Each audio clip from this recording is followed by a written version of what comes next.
Hi hello ಎಲ್ರಿಗೂ ನಮಸ್ತೆ ಆತ್ಮೇರೆ ನಾನು ನಿಮ್ಮ ಸತೀಶ್ ಎಚ್ ಆರ್ ಸ್ನೇಹಿತರೆ.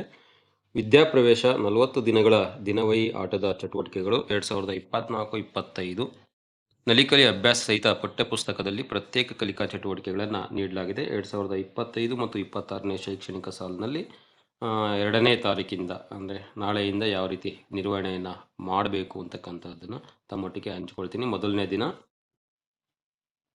ಶುಭಾಶಯ ವಿನಿಮಯ ಮತ್ತು ಮಾತುಕತೆ ಅಂತಕ್ಕಂಥ ಮೊದಲನೇ ಅವಧಿ. ಇದಕ್ಕೆ 40 ನಿಮಿಷ ನಿಗದಿಪಡಿಸಲಾಗಿದೆ. ನಿನಗೆ ಸ್ವಾಗತ ನನ್ನ ಕುರಿತು ಅಂತಕ್ಕಂಥ ಚಟುವಟಿಕೆಯನ್ನು ಮಾಡಿಸ್ಬೇಕಾಗುತ್ತೆ. ಎರಡನೇ ಅವಧಿ ನನ್ನ ಸಮಯ ಅಂತಕ್ಕಂಥದ್ದು ಕಲಿಕಾ ಮೂಲೆಗಳ ಪರಿಚಯ, ಅವುಗಳ ಬಳಕೆಯ ಬಗ್ಗೆ ಮಾಹಿತಿಯನ್ನು ತಿಳಿಸ್ಬೇಕಾಗುತ್ತೆ. ಒಟ್ಟು 4 ಕಲಿಕಾ ಮೂಲೆಗಳು ಇದೆ ಅಂತಕ್ಕಂಥದ್ದು ಮಕ್ಕಳಿಗೆ ಮನವರಿಕೆಯನ್ನು ಮಾಡಿಕೊಡ್ಬೇಕು. ಮೂರನೇ ಅವಧಿ ಬುನಾದಿ ಸಂಖ್ಯಾಜ್ಞಾನ ಅಂತಕ್ಕಂಥದ್ದು 40 ನಿಮಿಷ. ನೋಡು ಮತ್ತು ಏಳು ಅಂತಕ್ಕಂಥ ಚಟುವಟಿಕೆ. ಇದಕ್ಕೆಲ್ಲಿ ಅಭ್ಯಾಸ ಹಾಳೆ IL 1 ಬಳಸಬೇಕಾಗುತ್ತೆ. ಹೊಂದಿಸೋಣ ಅಂತಕ್ಕಂಥ ಶೀರ್ಷಿಕೆ ಇದೆ ಅಂತಕ್ಕಂಥದ್ದು. ಇನ್ನು 4ನೇ ಅವಧಿ ಸೃಜನಶೀಲ ಕಲೆ ಅವಧಿ. ಒತ್ತು ಚಿತ್ರ ರಚನೆಯನ್ನು ಮಾಡಬೇಕಾಗುತ್ತೆ. HW health and well being ಹಾಳೆ 1 ಬಳಸಬೇಕಾಗುತ್ತೆ. ಮಾಡಿ ಕಲಿ ಅಂತಕ್ಕಂಥ ಚಟುವಟಿಕೆಯನ್ನು ಮಾಡಿಸ್ಬೇಕಾಗುತ್ತೆ. ಇನ್ನು 5ನೇ ಅವಧಿ ಭಾಷಾಭಿವೃದ್ಧಿ ಅವಧಿ 60 ನಿಮಿಷವನ್ನು ನಿಗದಿಪಡಿಸಲಾಗಿದೆ. ಅನುಭವ ಹಂಚಿಕೆ, ಚಿತ್ರ ಸಂಪುಟ, ತೋಚಿದಂತೆ ಗೀಚುನವ ಚಟುವಟಿಕೆಯನ್ನು ಮಾಡಿಸ್ಬೇಕಾಗುತ್ತೆ. ಇನ್ನು 6ನೇ ಅವಧಿ ಹೊರಾಂಗಣ ಆಟಗಳು 40 ನಿಮಿಷ. ಆಟದ ಸ್ಥಳ, ವಸ್ತು ಮತ್ತು ತಿಳುವಳಿಕೆಯನ್ನು ಪರಿಚಯವನ್ನು ಮಾಡಿಕೊಡ್ಬೇಕಾಗುತ್ತೆ. 7ನೇ ಅವಧಿಯಲ್ಲಿ ಕಥಾ ಸಮಯ 40 ನಿಮಿಷ. ಸಿಂಹ ಮತ್ತು ಇಲಿಯ ಕಥೆಯನ್ನು ತಿಳಿಸ್ಬೇಕಾಗುತ್ತೆ. 8ನೇ ಅವಧಿಯಲ್ಲಿ ಮತ್ತೆ ಸಿಗೋಣ ಅಂತಕ್ಕಂಥದ್ದು 20 ನಿಮಿಷವನ್ನು ನೀಡಲಾಗಿದೆ. ಪುನರಾವರ್ತನೆ ಮರು ದಿನದ ಯೋಜನೆಯನ್ನು ಇಲ್ಲಿ ನಿರ್ವಹಣೆಯನ್ನು ಮಾಡಬೇಕಾಗುತ್ತೆ ಅಂತಕ್ಕಂಥದ್ದು.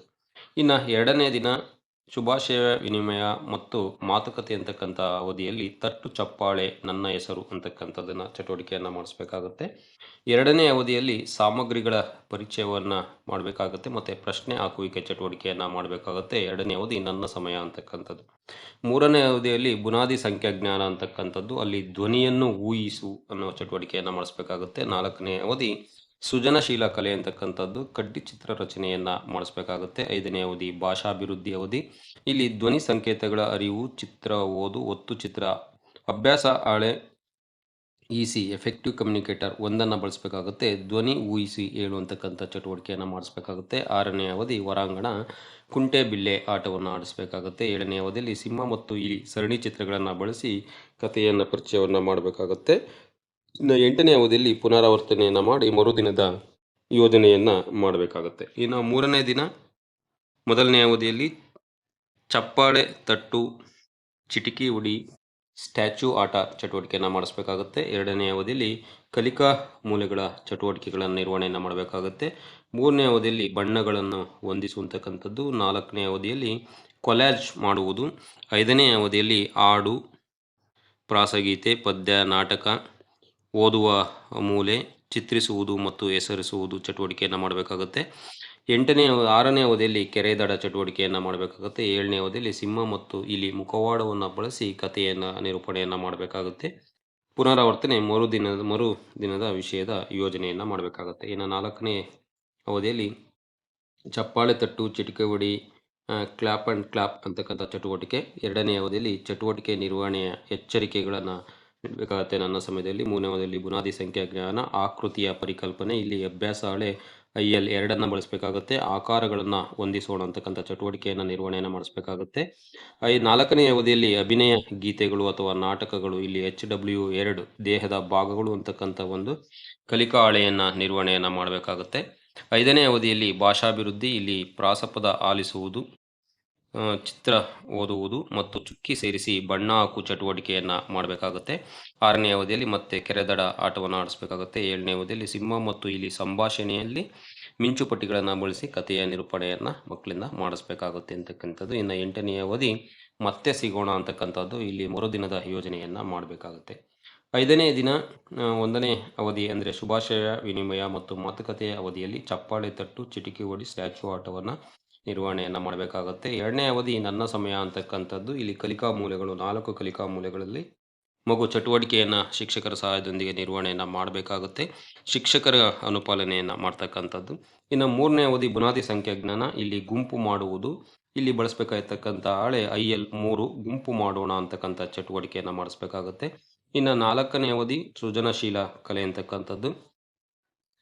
ಕ್ಲೇ ಮಣ್ಣು ಮತ್ತು ಹಿಟ್ಟಿನ ಅಚ್ಚನ್ನು ಬಳಸಬೇಕಾಗುತ್ತೆ. 5ನೇ ಅವಧಿ ಭಾಷಾಭಿವೃದ್ಧಿ ಅವಧಿ ಪದ ಊಹಿಸಿ ಚಿತ್ರ ಸಂಪುಟ ಚಿತ್ರರಚನೆ ಅಂತಕ್ಕಂಥದ್ದು. 6ನೇ ಅವಧಿಯಲ್ಲಿ ಕಣ್ಣ ಮುಚ್ಚಾಲೆ ಅಂತಕ್ಕಂಥ ಹೊರಾಂಗಣ ಆಟಗಳನ್ನು ನಡೆಸಬೇಕಾಗುತ್ತೆ. 7ನೇ ಅವಧಿಯಲ್ಲಿ ಕಥಾ ಸಮಯ ಅಂತಕ್ಕಂಥದ್ದು. ಇಲ್ಲಿ ಸಿಂಹ ಮತ್ತು ಇಲ್ಲಿ ಸಂಭಾಷಣೆಯ ಮಿಂಚುಪಟ್ಟಿಗಳನ್ನು ಬಳಸಿ ಕಥೆಯ ನಿರೂಪಣೆಯನ್ನು ಮಾಡಬೇಕಾಗತ್ತೆ. ಇನ್ನು ಮತ್ತೆ ಸಿಗೋಣ ಅನ್ನೋದರಲ್ಲಿ ಮರುದಿನದ ಯೋಜನೆಯನ್ನು ಮಾಡ್ತಾ ಹೋಗಬೇಕಾಗತ್ತೆ. ಇನ್ನು 6ನೇ ಅವಧಿ ಅಂದರೆ ಪ್ರತಿ ಶನಿವಾರ ಪ್ರತಿಬಿಂಬ ಅಂತಕ್ಕಂಥ ಮೌಲ್ಯಮಾಪನ ಚಟುವಟಿಕೆ ಇರುತ್ತೆ. ಇದನ್ನು ವಿವಿಧ ತಂತ್ರಗಳ ಮೂಲಕ ನಿರಂತರ ಮೌಲ್ಯಮಾಪನ ಮತ್ತು ದತ್ತಾಂಶಗಳು ಮತ್ತು 3 ಅಭಿವೃದ್ಧಿ ಗುರಿಗಳ ಸಾಧನೆಯ ಪುನರಾವಲೋಕನವನ್ನು ಮಾಡಬೇಕಾಗುತ್ತೆ. ಈ 3 ಅಭಿವೃದ್ಧಿಯ ಗುರಿಗಳು ಯಾವಪ್ಪ ಅಂತ ಹೇಳಿದ್ರೆ HW health and well being, IL ಅಂದರೆ inward learners and EC effective communicator ಅಂತೇಳಿ, ಅಂದರೆ ಆರೋಗ್ಯ ಮತ್ತು ಸ್ವಾಸ್ಥ್ಯ, ಪರಿಣಾಮಕಾರಿ ಸಂವಹನಕಾರರು ಮತ್ತು ತೊಡಗಿಸಿಕೊಂಡ ಕಲಿಕಾರ್ಥಿಗಳು ಅಂತಕ್ಕಂಥ ಈ ಅಭಿವೃದ್ಧಿ ಗುರಿಗಳು ಏನಿದೆ ವಿದ್ಯಾಪ್ರವೇಶದ್ದು, ಈ ಗುರಿಗಳ ಸಂಬಂಧಪಟ್ಟಂತೆ ನಿರಂತರ ಹಾಗೂ ವ್ಯಾಪಕ ಮೌಲ್ಯಮಾಪನದ ಒಂದು ಪ್ರತಿಬಿಂಬ ಚಟುವಟಿಕೆಯ ಹಾಳೆ ಏನಿದೆ ಅದನ್ನು ನಾವು ನಿರ್ವಹಣೆಯನ್ನು ಮಾಡ್ತಾ ಹೋಗಬೇಕಾಗುತ್ತೆ. ಇನ್ನು 10ನೇ ದಿನ 7ನೇ ಅವಧಿಯಲ್ಲಿ 10ನೇ ದಿನಕ್ಕೆ 6ನೇ ದಿನ ಆಯಿತು. 7ನೇ ಓಕೆ, ಒಟ್ಟಾರೆಯಾಗಿ ಮೊದಲ ವಾರದ ಚಟುವಟಿಕೆಗಳನ್ನು ತಮ್ಮೊಟ್ಟಿಗೆ ನಾನು ಹಂಚ್ಕೊಂಡಿದ್ದೀನಿ 6ನೇ ದಿನಕ್ಕೆ. ಮುಂದಿನ ವಿಡಿಯೋದಲ್ಲಿ 7ನೇ ದಿನದಿಂದ ಚಟುವಟಿಕೆಗಳನ್ನು ತಮ್ಮೊಟ್ಟಿಗೆ ಹಂಚ್ಕೊಳ್ಳೋದಕ್ಕೆ ಬಯಸ್ತೀನಿ.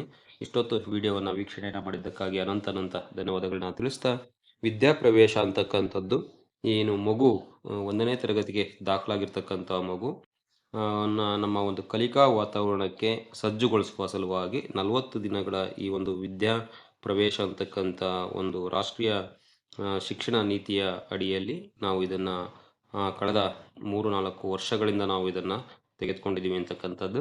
ಪ್ರತಿ ವರ್ಷ ಯಾವ ರೀತಿ ನಿರ್ವಹಣೆಯನ್ನು ಮಾಡ್ತಾ ಇದ್ರಿ ಅದೇ ರೀತಿ ತಾವು ವಿದ್ಯಾಪ್ರವೇಶದ ಚಟುವಟಿಕೆಗಳನ್ನು 1ನೇ ತರಗತಿ ವಿದ್ಯಾರ್ಥಿಗಳಿಗೆ ನಿರ್ವಹಣೆಯನ್ನು ಮಾಡಬೇಕಾಗತ್ತೆ. ಅದರಲ್ಲೂ ಕೂಡ ಪ್ರತಿಬಿಂಬ ಅಂತಕ್ಕಂಥದ್ದು ಮತ್ತು ಮೌಲ್ಯಮಾಪನದ ಹಾಳೆಗಳನ್ನು ಸುರಕ್ಷಿತವಾಗಿ ಇಡೀ ಶೈಕ್ಷಣಿಕ ವರ್ಷ ತೆಗೆದಿರ್ತಕ್ಕಂಥದ್ದು ಶಿಕ್ಷಕರ ಕರ್ತವ್ಯವೂ ಕೂಡ ಆಗಿರುತ್ತೆ. ಮತ್ತು ಇದಕ್ಕೆ ಸಂಬಂಧಪಟ್ಟಂತೆ ಯಾವ ರೀತಿ ನಾವು ದಿನಚರಿಯನ್ನು ನಿರ್ವಹಣೆಯನ್ನು ಮಾಡಬೇಕು ಅಂತಕ್ಕಂಥ ವಿಚಾರವನ್ನು ತಮ್ಮೊಟ್ಟಿಗೆ ಹಂಚ್ಕೊಳ್ತೀವಿ ಅಂತಕ್ಕಂಥದ್ದು.